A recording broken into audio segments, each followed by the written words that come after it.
I'm using Restream, so it's kind of gets buggy or whatever. What did I have up last night? I was pretty much done.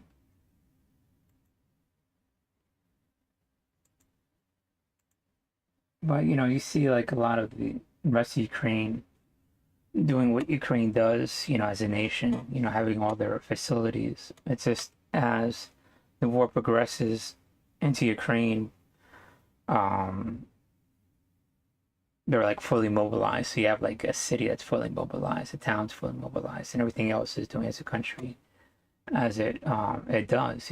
All those other uh, national institutions, right?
Um, we have key.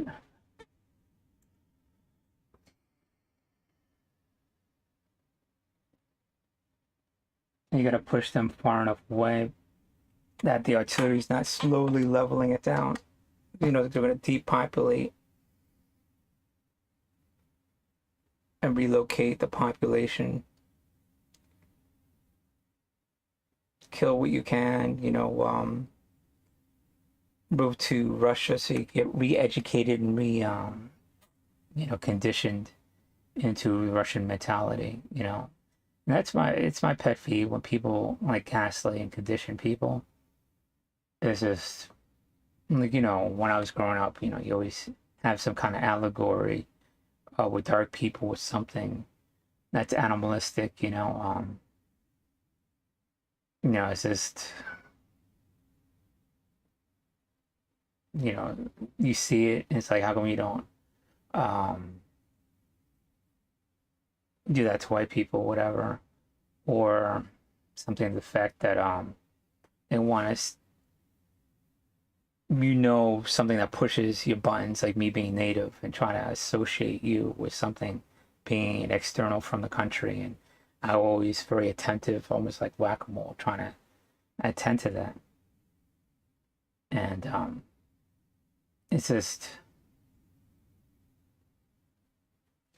my people know it pushes my buttons. And I could handle. I'm more articulated now, so I could be able to deal with it better. But it's always just something I'm very attentive to, and so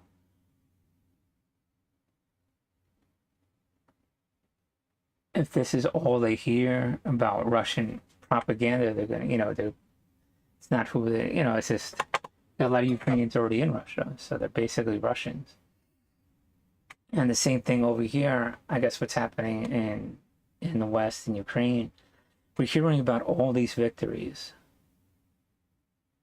I'm not saying that we're being conditioned at all, but I don't want it to be like an echo chamber. And I just pick up on these things a little bit better. And I don't want to emphasize with the people that I was against, saying I completely understand the people in Seaside, New Jersey, and what were the chances of them dealing with a Native American? It, statistically, it would have to be something external from the United States, and they want to be morally correct, but me dealing with the lower ends of society, I had to deal with all these fucked up people, and it's the fucked up drug addicts and white people of that spectrum that I always had the most violent interactions with. And the other upper echelon, 20% of the population, I could always like talk to and conversate with on that level, but they could push the lower 20% white trash away. And me, being a minority, I never had that. I didn't live in that world. I get to, with my, intellect, I could deal with them. I get to be in that crowd and hold a conversation, but I always had to deal with the problems of my society and your lower society that got frustrated just from breathing air. So it is what it is. And anyways, my point being in that environment, you're a little bit more attentive. You pick up a little bit more self-conscious of echo chambers and this type of thing. And we keep seeing victories, Ukrainian victories, and that's good. My concern is that if these countries do historically what they did before, mobilizing 2, 3, 5 millions of people, strong military armies, whatever you want to call it. But some of these are barely considered military. They're just throwing people with a gun, telling them go die. And here in World War II, they're thrown in combat without a gun, pick up the gun with the guy in front of you. You've seen enemy at the gates, and that was real. The no step backward thing, They didn't have. And now you sort of kind of understand, if you had millions of people in the military, you can't supply all of them. Anyways, I don't want to go off on a tangent too much. So my point is that even though you regaining territory, be prepared for that territory to be retaking. And it's because they're going to play all their hand. And I don't want it to be like, okay, well, this is the beginning of the end of the Russians. They're regrouping and going to play everything they have. So before that, prepare for it. Push as far as you could get. Cause as much damage to material, complex equipment you can, and cause as much, damage to the enemy you could possibly get. But make sure that when they push back, you slowly have an organized retreat back. You laying down, suppressing fire, and all that good stuff and everything. I don't want to get specifically to one thing or whatever, but that's my concern. That you're still be able to inflict this amount of damage as you're giving up territory. So that's just my concern. That don't get complacent. That's the thing. I think that's the whole thing. People are talking about stalemate. Also don't get complacent. This is what's happening, or what I'm stating is what's happening. You want to be very adaptive. If this is, you can push them back at the border, so be it. But if they're going to retake territory and gotta have fighting retreat, they're flooding in more people, because you don't know what's happening with the Belarusians. Loyalists to Russia being put into place, and they might be forced to go across the border with a gun to their head, and that's instant 60,000 people that they'll have, and they don't care if they instantly die. It's people. It eats up resources. It eats up more Ukrainian bullets. And that's the mentality. They just don't care.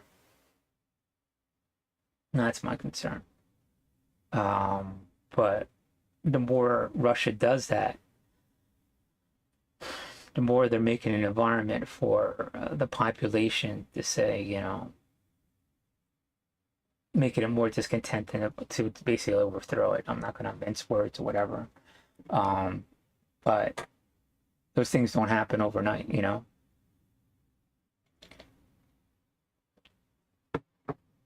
That's about everything I have. I guess I could get into what I was talking about over here, but I don't like to say specific military things, obviously.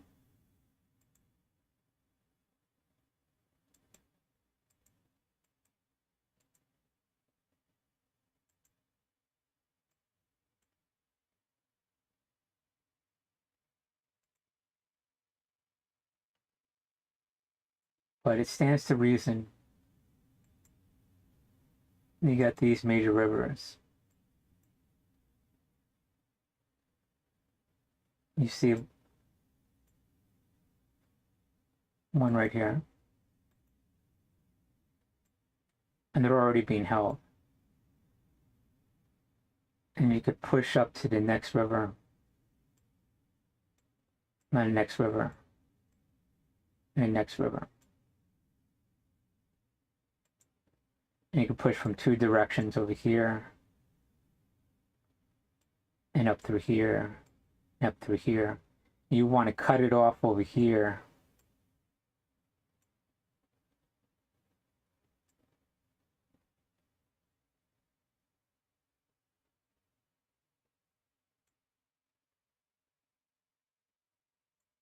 Something, give or take, like that. Whatever that looks like in reality. Is you cut off the resupply from the river, of their side of the river. And then you apply force over there. You want to apply force everywhere, but those two main attacks, right? You push artillery back as far as you could possibly get it. You know, that's about it. That's the only specific thing I really want to state. Everything else is just general, you know, larger scope things, you know. Because once you start telling people specifically, that's one, you know, I think it's dangerous, you know, especially in war. Me being out here in Hawaii.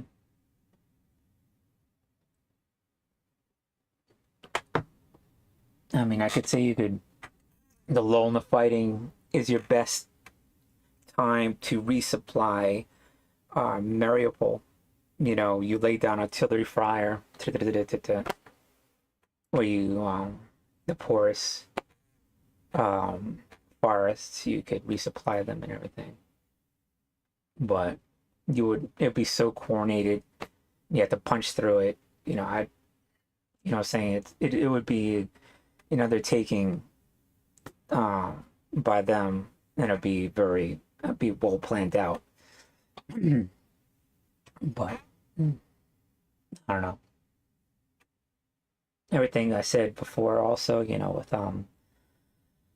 anti-ship missiles and anti-missiles, you know, as much as you could get in that. So I don't want to, I guess I should reiterate it. But now they figured out how to do that, put Russian era stuff. So I want to say, like, we could Defense Production Act and what they're backfilling and everything. But if there's a way to have some kind of Russian factory, make it in Poland, and make these things, you know, talking about. They say, oh, this was just laying around for 30 years. Show it to Ukraine, you know, I'm talking about. Or in like Czechoslovakia or Slovenia. It's like, oh, look at this. More Russian anti-air. How'd that get there? You know what I'm saying? Some shit like that, you know. Soviet era tank laying around. And it's like dinging it up like it's 30 years old. It didn't come off the factory, some shit like that. You know, I don't know. Whatever. You know, but yeah, this I already said my concern, and I'm receiving more information than I'm able to contribute, because it's already been a month in, all those experts are in place, so I'm really hesitant. But I just thought I'd give out my opinions of a full mobilized Russia. You know, if we start to see that, we got to move to adjust to compensate. That's my concern. And they are going to get better at fighting eventually. And so it's not always going to be like this. So use it to your advantage. And if you have this, you train people and you have this attack that's meant to train people in combat, you gain that territory and then you rotate a fresh new, because they're going to be tired out after a couple of days of constantly advancing on the enemy. You rotate them back to the rear and then push more people who need to train in combat or combat ready, because you want like every other, I'm not saying it's a whole fresh unit, but you intermix it with people that need to be trained, like every fourth person, fifth person, every 10th person, something like that. You know, Tony, you see, you get my idea. So they're trained in how to aggressively gain territory attack, and you rotate that to the rear. You constantly, and then those people who are trained in combat go to other parts of the country. So when Belarus and these conscripts and whatever the fuck they have come, they already have combat experience, whatever, and to train the person next to them. And that's how you get more compact effectiveness. One of the ways, faster than the Russians, because you still want to have that edge if you're outnumbered, you know, with a country that can mobilize such a large part of the population, or if it mobilizes a large population, which they haven't yet. But the more you could take out the professional troops in the beginning, the less you have to deal with later on. But with that, that's basically what I was talking about. So push forward the training attacks, intermixed with people that need to be, you know, different parts of the country, and they go back and teach everybody and so forth. And they get rested, sort of like a Roman legion, person fighting at the front for a few minutes, the guy at the end of the line, and the centurion making the call. Now's the time to push forward. He fights until his arm tires out, holding that shield, and he gets rotated, and you just keep that line moving forward like a Sith. And people getting trained at the same time, you were gaining territory, hopefully equipment and all that. So yeah, that's everything I have. Probably just going back to, I'm probably won't stream for a while, spending a few hours a day or whatever, building casually my other room, studying for my real estate exam, kind of a tedious thing, it's straightforward stuff, but yeah, that's what I'm doing good. Probably another 60 days I'll be able to be out there hustling. I just have this hardware removed in my leg before I could really move around quicker. I mean, I could walk. If I pressed, I could, you know, move a little bit quicker, but I feel it, you know what I mean? So get that done with, and then I'm good. And working, that's my fun money, my money to go out with, whatever. So I got enough to pay my bills and all that kind of thing, but I want to do more than that. Go out, you know, meet and greet, leave the island, all that stuff. That's me being in real estate. So I want to get that and heal at the same time, you know, so it all like this is in, you know, sequence with everything, you know, complements everything that's going on. But anyways, I don't know how much this helps, and I don't know how much my concerns are validated looking at history, but the amount of deaths and what I'm seeing, and the amount of people historically was fielded, is already has happened. So what is the Russian command looking at their information, and what are they going on? And to them, just be like, oh, that slow grind is not ideal, but we're gaining territory, and let's continue this. And how do you prevent that? How do you so you got, and they're being pushed by a singular mind or whatever. So, but it's not the same dynamics as it was a century ago, you know, or 2 centuries ago, or a millennium ago. It's just not the same world. The things we cause death are more efficient, and Now, that compounded how information is, it really makes war something that you shouldn't really get involved in, because no one's going to come out a winner. And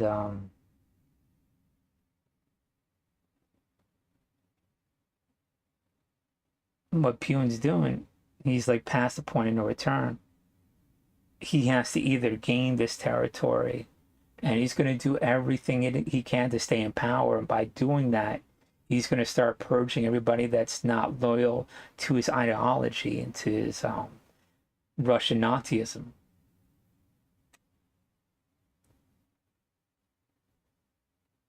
And it's just all that points to increasing what's already taken place, expanding and escalating. It's the only way to stay in power. I mean, if I'm wrong, then tell me, what I mean? But it's just the only thing you possibly do. More aggressive people of his Russian Nazism are going to be put into place. So that's what you get prepared for, and that was my main concern. All right, I'm out. Peace. I mean, but I'm just saying we have a lot. Us in a democracy and a free country, we have more capabilities and better people. I'm talking about, so we could handle it. But it's just I want people to know my concern is that it could be like, okay, this is how you do it. More minds on the problem than just mine. I'm talking about. So I'm just saying, like, this is something we have seen, that history has seen, and not something we should not disregard. That we should also prepare for that contingency. All right. Glory to Ukraine. Glory to heroes. Peace. Enjoy what's left of the weekend. And we will build Ukraine, right? Don't, you know what I'm saying? We got you. All right. I'm out. Peace.